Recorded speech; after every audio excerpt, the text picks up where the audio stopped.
house. Robin was the epitome of the career housewife.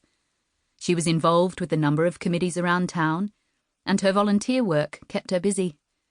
But nothing made her happier than having all her children close by. December quickly gathered her unruly hair into a loose braid and dressed for work. A few minutes later, sliding into the driver's seat of her car, she stopped short at a flash of her reflection in the rearview mirror. Who was she to judge? While she might not live in the same house as her parents, she lived in the granny flat next door and still shared most mealtimes with them and had done so for the last 2 years. However, she did need to have a talk with her brothers.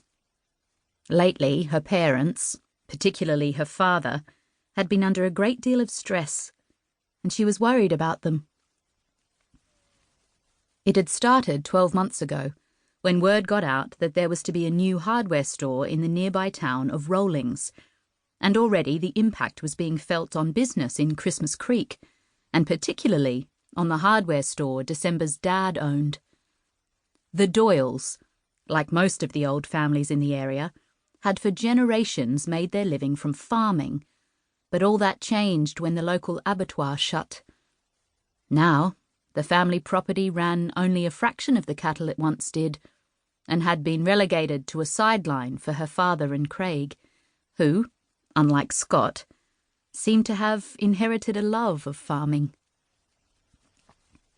Jack Doyle had the foresight to buy the hardware store when meat prices began falling and the local meatworks started showing signs of financial trouble. Other farming families hadn't fared so well and had to sell off land because they could no longer afford to run cattle on it. Smaller properties meant less opportunities for the younger generations, so as kids grew up, they left town to study and find other careers. Her brothers were lucky. They were both employed at her father's hardware store. While Scott loved the business and would be the clear favourite to take over once her father retired, Craig's heart had never really been in it. Had he not been so lacking in motivation, December thought, he could have left town to find a better job years ago. But he had his footy mates and a girlfriend he was in no apparent hurry to marry here in town. So he went to work, and he just made do. December didn't understand that kind of mentality. Maybe because she'd never had the luxury of going with the flow. She'd moved to the city after her wedding, and quickly realised they would starve if she didn't get out and find a job. She'd ended up starting a cafe instead, and while they hadn't starved, they'd never really ever gotten ahead either. She may not have had much choice about moving back home after her husband's death, given that she was up to her eyeballs in debt, but she was happy to be back all the same. She could have gone to university, in the hopes of eventually finding a better-paying job, but the thought of leaving Christmas Creek again held little appeal.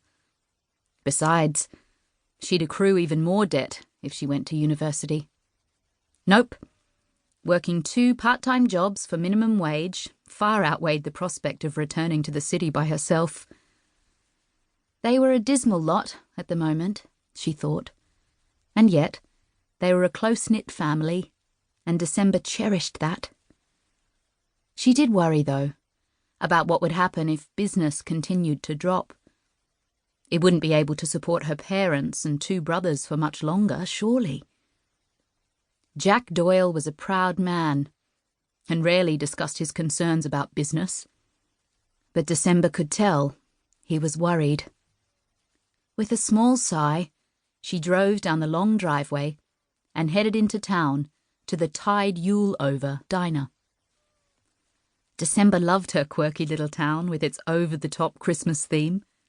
Years ago, the Chamber of Commerce had introduced a town project to make Christmas Creek the Australian equivalent of Rovaniemi in Finland, the hometown of Santa Claus.